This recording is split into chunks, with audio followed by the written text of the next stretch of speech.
할렐루야. 예수 부활의 축복이 우리의 성도님들을 위해 충만하시기를 먼저 주의 이름으로 축원합니다. 여러분, 우리 교회의 이름이 왜 삼일교회인지 잘 아시지요?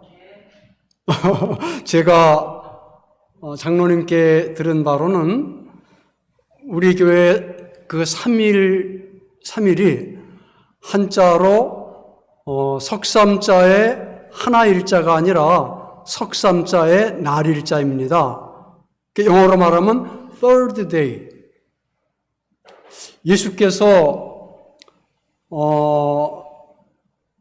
고난을 당하고 죽으셨다가 제 3일 만에 부활하신다는 말씀을 여러 차례 하셨는데 오늘 7절 말씀에도 있지요.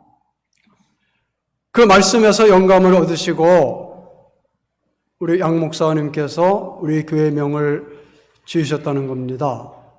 매우 의미 있고 뜻깊은 이름이 아닐 수 없고 대단한 자부심을 우리 교회 이름에서 느끼게 됩니다. 사랑하는 성도 여러분, 우리 예수님께서 부활하셨습니다.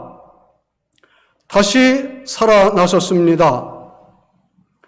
하나님은 그를 죽은 자 가운데서 다시 살리셔서 우리의 구원을 확증해 주셨고 영생의 선물을 허락해 주셨으며 새 생명을 사는 거룩한 축복을 우리에게 베풀어 주셨습니다. 그런데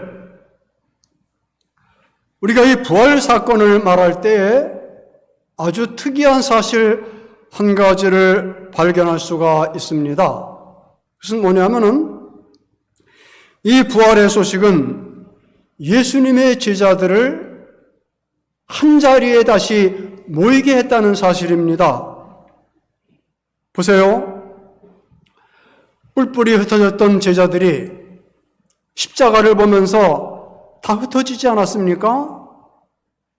그때 흩어졌던 제자들이 무엇을 계기로 해서 다시 모이기 시작했던가요? 예수님의 부활 소식을 들으면서 하나둘씩 모여들기 시작을 했습니다. 그래서 매주 주일 부활절 아침 성도들은 모여서 예배를 드리기 시작을 했고 오늘 우리가 드리는 예배의 모형을 이루어 주신 것입니다. 그런 의미에서 우리 교회가 부활절날 창립되었다고 하는 것은 엄청난 영적인 뜻을 내포하고 있는 것이고 우리 교회는 가장 중요한 예수 부활을 담고 있는 부활 공동체라고 하는 그런 그 뜻을 담고 있는 것입니다. 그러면 성도 여러분, 도대체 이 부활신앙이 무엇이길래 이렇게 제자들을 모이게 했고 교회 공동체를 이루게 할 수 있었던 것입니까? 그것은 첫째, 부활은 우리에게 희망을 주시기 때문입니다. 희망. 예수님의 십자가 사건을 경험하고 나서 그야말로 제자들은 절망에 빠졌습니다. 모든 것이 끝났다고 생각을 했고 지금까지 예수를 쫓은 시간이 헛된 세월이었고 앞으로 살아갈 일도 절망스러웠습니다. 그런데 무덤을 찾아갔던 여인들로부터 예수님께서 부활하셨다는 소식을 듣고 이게 정말 사실인가 의아해하고 있었는데 그날 부활하신 그날 엠마오로 가던 두 제자들을 우리 예수님께 친히 만나주셨습니다. 그리고 여드레가 지난 날은 예수님의 부활은 도저히 못 믿겠다고 하던 도마가 모여있던 집에 찾아오셔서 내 몸을 만져보라 말씀하시며 부활을 가르쳐 주셨고, 제자들이 갈릴리 바다에서 고기를 잡고 있을 때에 저들 가운데 나타나셔서 부활하신 몸을 제자들에게 보여주셨던 것입니다. 이 부활을 본 제자들의 마음속에는 절망을 넘어서는 희망이 다시 솟아오르기 시작을 했습니다. 그래서 그 희망을 찾은 제자들은 다시 하나둘씩 모여들기 시작을 했고, 마침내 교회 공동체를 이루는 거대한 역사를 이루게 되었던 것입니다. 여러분, 인간은 희망을 먹고 사는 존재입니다. 희망이 없으면 잠시도 살 수가 없습니다. 얼마 전에 102세에 돌아가신 그 유대인의 그 나치 수용소 아우슈비츠에서 살아남아 이 생존 소식과 나치들을 그 참 만행을 전한 그분이 이제 책을 하나를 내서 그 책을 좀 읽어보았더니만은 시종 그분이 하는 이야기는 처음부터 끝까지가 희망입니다. 자기가 만일 그 죽음의 고통 속에서 희망을 붙잡지 않았더라면은 자기는 오래전에 이미 죽었을 것입니다. 그런데 희망을 붙잡은 결과가 102세까지 오게 되었습니다는 그런 그 이야기를 읽었습니다. 희망은 우리로 하여금 살아갈 이유를 알게 하고 장래의 영광을 비추어 주며 인내하며 사랑하며 그렇게 참 평강을 누리게 하는데, 예수의 부활은 우리에게 이 희망을 안겨주신 것입니다. 부활절과 교회 창립주의를 지나면서 양정신 목사님을 말씀드리지 않을 수가 없습니다. 우리가 그분을 기억하는 것은 저는 인간적인 면모가 아니라고 생각을 합니다. 우리가 그분을 잊지 않고 우리의 마음속에 담아 둘 수밖에 없는 것은, 여러분 자서전을 읽으면서 시종 그 정신을 느꼈겠습니다마는 예수 부활을 통해서 받은 절망을 딛고 일어서는 희망, 그분에게 희망이 뭐가 있습니까? 그 7살에 세상을 보지 못하는 어두운 인생을 살아나가야 되는 그분에게 무엇이 희망이 있습니까? 그러나 예수를 알면서 그 예수를 통해서 희망을 보았어요. 희망이 있으면은 살 수 있고, 희망은 모든 절망을 극복한다는 것을 아셨습니다. 그 부활신앙으로 모든 절망을 이기셨고, 그 믿음으로, 그 불굴의 믿음으로 교회를 창립하신 그 아름다운 믿음을 우리는 잊지 않고 기억을 하는 것입니다. 우리 삼일교회 안에는 나는 이 정신이 깊이 스며들어 있다고 생각을 해요. 우리 성도들 마음 속에 이 믿음이 깊게 자리 잡고 있다고 늘 생각을 하는 것입니다. 부활 공동체, 교회는 희망을 짓는 공장입니다. 교회가 성도들에게 희망을 주지 못한다고 하면 그건 더 이상 교회의 역할을 하지 못하는 것입니다.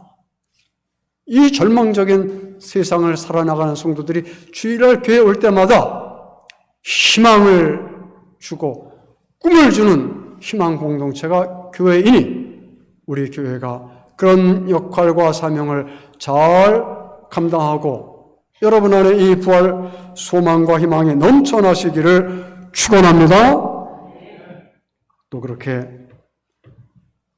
제자들이 모이고 공동체를 이룰 수밖에 없었던 것은 우리 예수님의 부활이 죽음 너머에 영원한 천국이 있음을 우리에게 보여주셨기 때문입니다. 십자가에 달려 죽으셨지만은 사흘 만에 부활하심으로 평소에 말씀하신 대로 영원히 사는 길, 저 천국이 있는 것을 우리들에게 확실하게 보여주신 것입니다. 여러분, 인간은 죽음으로 모든 것을 마감하는 존재가 아닙니다. 그 죽음을 넘어서서 영생을 하되 저 천국에서 영생의 복을 사는 그런 거룩한 존재들인 것입니다. 제자들은 부활하신 예수님을 만나서 이 진리를 깨달았습니다. 죽음이 최후의 승리자인 줄 알았는데 아니었습니다. 죽음 이후에 예수께서 부활하신 것을 보면서 죽음이 최후의 승리자가 아니라 예수 그리스도의 부활이 최고의 승리자, 최후의 승리라고 하는 것을 알게 되었습니다. 그래서 이렇게 말씀을 선포합니다. 사망아, 너의 쏘는 것이 어디 있느냐? 사망아, 너의 승리가 어디 있느냐?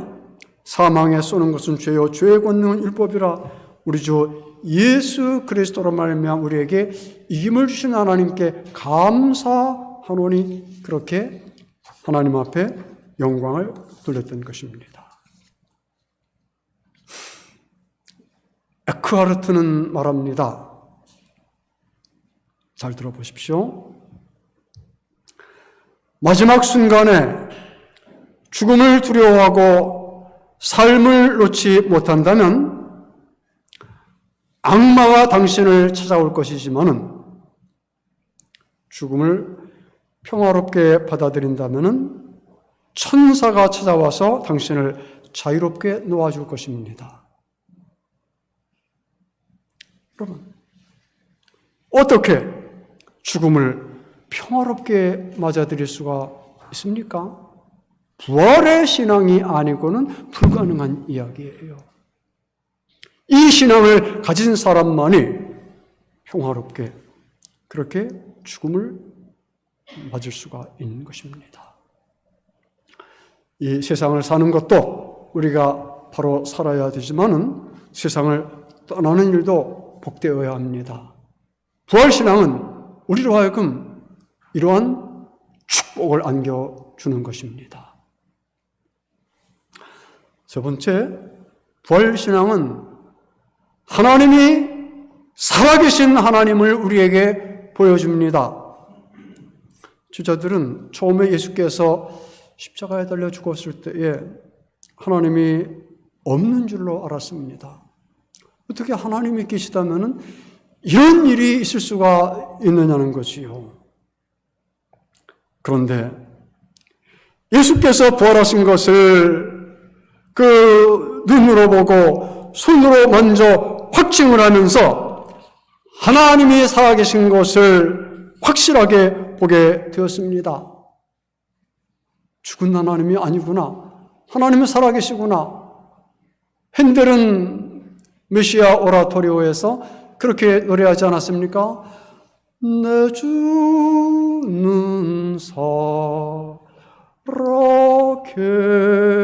살아계시고, 내 주는 살아계시고. 이따 이 찬송 부를 거예요. 하나님 살아계십니다. 그렇게 하나님이 살아계신 것을 본 제자들은 펄펄 날며 뛰기 시작을 했습니다. 그야말로 강하고 담대하다는 그 말씀이 실감나게 저들은 변모했습니다. 죽음이 두려워서 다 도망가고 앞으로 살아갈 일이 근심과 걱정이었는데 이제는 그런 것들이 전혀 두렵지 않았습니다. 오직 예수, 살아도 예수, 죽어도 예수, 예수 십자가와 부활을 전하는 그런 담대한 증인들로 그렇게 나설 수가 있었던 것입니다. 여러분, 예수를 믿되 죽은 하나님 믿으면은 이건 참 고통스러운 겁니다. 그러면 신앙생활이라는 것이 복이 아니라 짐이 되어버려요. 그러나 살아계신 하나님, 지금 나와 함께 하시는 살아계신 하나님으로 하나님을 믿는 사람은 그 신앙이 그의 삶을 풍요롭게 하고 그의 생명을 영화롭게 하며 그의 삶을 놀랍게 복되게 하는 것입니다. 우리 성도는 바로 이 부활의 빛 가운데 살아가는 사람들이에요. 보통 축복을 받은 사람들이 아닙니다. 그렇기 때문에 우리는 항상 감사하며 살아야 되겠습니다. 말씀에도 우리 주 예수 그리스도로 말미암아 하나님께 부활하신 예수님으로 인하여 하나님께 감사하노니,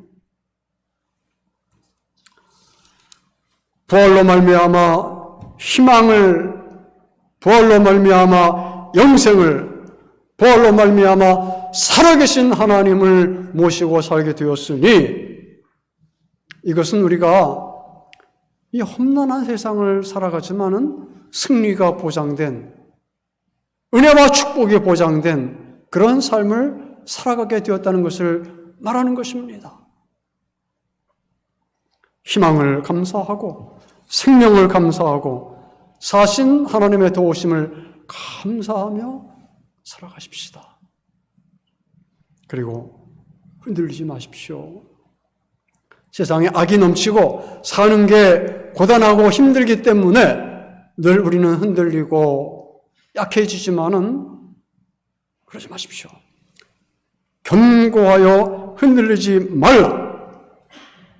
예수께서 다시 사셨기 때문입니다. 그리고 이제 부활을 듣고 알고 확신하는 성도가 되었으니 감사하는 성도로서 주의 일에 더욱 힘쓰며 살아가야 되겠습니다. 이 부활의 복된 복음을 때를 얻든지 못 얻든지 전하고 기쁨으로 봉사하며 섬기면서 이 세상을 살아가야 될 것입니다. 우리가 이 세상 속에서 빛과 소금으로 살아갈 수 있는 힘은 부활신앙에서 얻을 수 있는데, 우리가 부활 공동체 안에서 부활 성도로 살아가니 넉넉히 감당할 수 있는 성도들 아닙니까?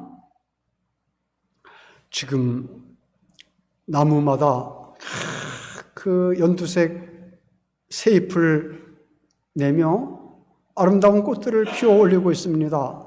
나는 이것들이 부활의 복음을 전하는 이런 그 식물들의 언어라고 생각을 해요. 그걸 볼 때마다 사망권세 계시고 부활하신 주님을 꽃과 나무들도 전하고 있는 것 같습니다. 우리 주님 사망권세 계시고 부활하셨으니 이 부활의 기쁨과 축복과 은혜가 올 한 해도, 아니 평생도록 여러분 모두와 함께 하시기를 예수님의 이름으로 축원합니다. 고마우신 하나님, 거룩한 부활의 축복을 감사